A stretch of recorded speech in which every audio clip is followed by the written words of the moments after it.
Cliff Mass from the weather blog, cliffmass.blogspot.com. All right, is it really super duper? Can you put all this in perspective for us, Cliff?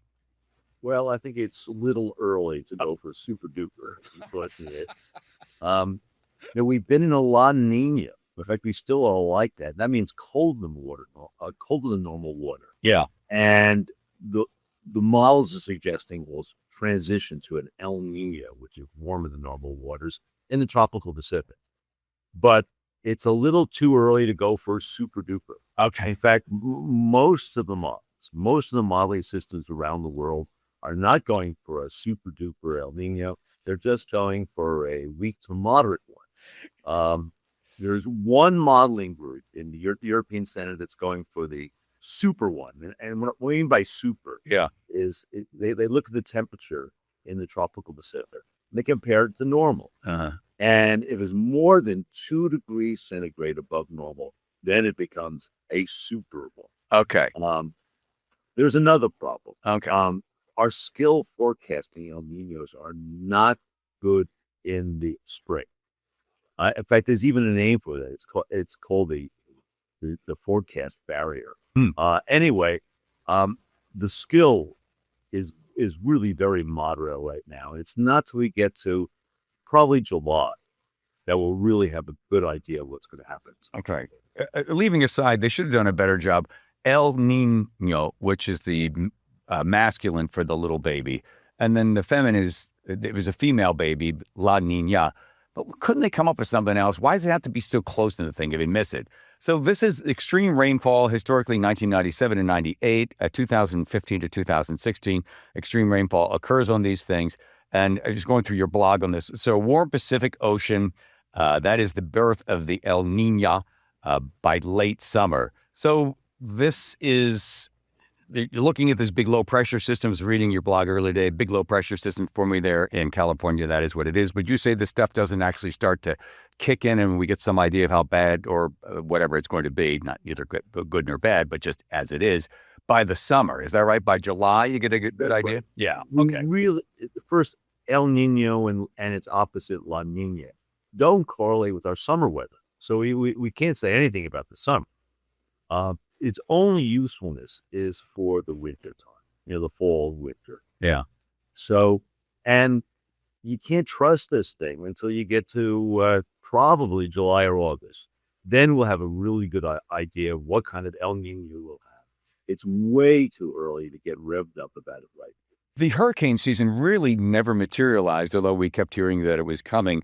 With the situation, again, and not asking you to, crystal ball it, but if it is a super or if it is warmer temperatures, I assume we'll see just more hurricanes than we saw last summer. It won't be hard to beat that. Yeah. So again, I just think we should refrain from these predictions at this point. Okay. Because we really don't know how strong an El Nino will come. We really do not know. It's too early. And some of these media groups are just getting ahead of things. Yeah. Still right now is very low. Whenever you see these headlines or watch it, I assume you're not tuning into a lot of news stuff on television or whatever. Like I saw that you were talking about, somebody had said that 2023 was the warmest ever and it's all climate change. And then you just said, well, what about the volcano, right? The old Tonga volcano that erupted in 2022 that threw all of the ash up there and then also created a blanket sea. So that was more responsible rather than human beings, because you look at overall the complete amount of time it takes. These things don't go up and then go back down again. It has to be something other than CO2. Right. So that was an example where we needed to be more careful. There was this big warming in 2022. And people saying, this is the end of the world. This is El Nino, okay? It is doing it. But then a few years later, it all of a sudden cooled off, and it's been cooling the last few years. So we had this spike of warming, and that is not the signal of global warming. Global warming should be a steady warm-up, okay? This spike of warming is not what you look for.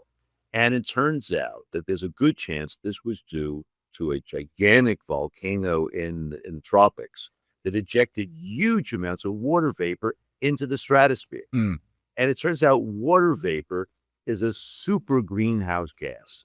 You think CO2 is good? Water vapor is better. Okay. And this injected amazing amounts of water vapor into the stratosphere. And that could have explained some of the warming. So you just got to be very careful for these short-term spikes of temperature. Do you ever get involved in any of that, the betting stuff that, was it cash? Poly market? Hey, you do any poly market action over there, Cliff? You get into there? No, maybe I should know. Gambling is something that I'm not doing. You know, I like to forecast, but I don't put money on. Right. The last piece, as long as we have you here, you ever anybody give you a hard time like, hey, Cliff, you said it was going to be a warmer summer. It turns out not to be that warm. Does anybody ever throw it back in your face? What, my forecast? Yeah. Well, I'll tell you the truth. The extended forecast, the skill is not great. Yeah. No matter what. I mean, I'm going to be honest with you. We don't have good skill in functional forecasts.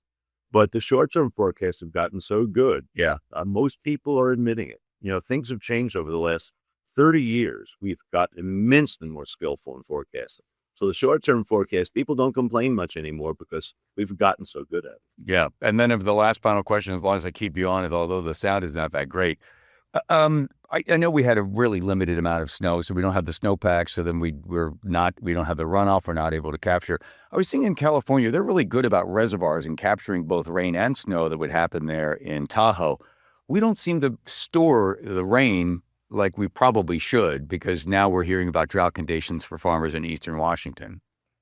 Right. Although I don't think it's going to be so bad for eastern Washington, quite frankly, because we did get a lot of rain and the reservoirs are just very full. They're topped off right now. Okay. So, and there's going to be very wet conditions the next few weeks. So I think the farmers will actually be okay. So I don't think they'll be, well, one thing is true. We don't have enough reservoir capacity. Yes. California has multi-year capacity. They have gigantic storage. Yeah. I mean, we don't have it. We really need to invest in more reservoirs. Well, listen, I'm going to keep you abreast of the fact that yesterday I started my journey to growing the biggest pumpkin ever. I'm going over for a 1,700 pounder. So, Cliff, I need a lot of sun. I got the moisture. I'm ready to go. Okay. Well, I wish you luck. Okay. I mean, at this point, I can't give you any real prediction for the summer. I don't need it, Cliff. I'm going to name the pumpkin after you. Okay? It's going to be called Cliff.